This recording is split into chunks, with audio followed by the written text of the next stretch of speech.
మా అమ్మకి కానీ చెప్తానని మీ అల్లుడు వస్తారు ఇలాగా యాడ్ నుంచి ఫోన్ చేస్తారని చెప్పిన తర్వాత సరేలేని కూర్చున్నాను. ఫోన్ రాలే. ఉదయం మార్నింగ్ 10 అయింది. వేరే వాళ్ళు ఫోన్ చేశారనమాట నా మొబైల్కి.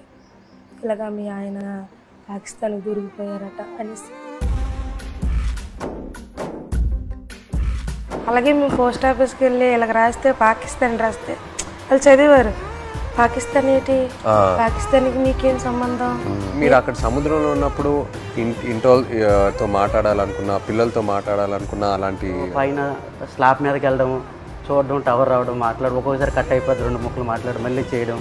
మేము సేపలో లేదు సార్, మా యాస వేరే ఉంటుంది. వాళ్ళు అక్కడ ఉంటుందిరా అనడానికి అక్కడ ఉంటుందిరా అనేసి మా భాష వేరే ఉంటుంది. మత్స్యకారుల స్లాంగ్ వేరే వేరే ఉంటాయి. అందులో మా స్లాంగ్ అయితే ఎవరు మాట్లాడలేదేమో, కానీ మేడం గారు అయితే చాలా మేము మాట్లాడినట్టు మాట్లాడారు. ఎవరు చెప్పలేదా? అమ్మ నాన్న వాళ్ళు ఎవరు లేదు, ఇక్కడ ఉన్న వాళ్ళే చెప్పిన లవ్లో ఉంటాం కదా, అవే కనిపించదు అనమాట. తండేల్లో సత్య అని రాజు లాగే ఒక రకంగా.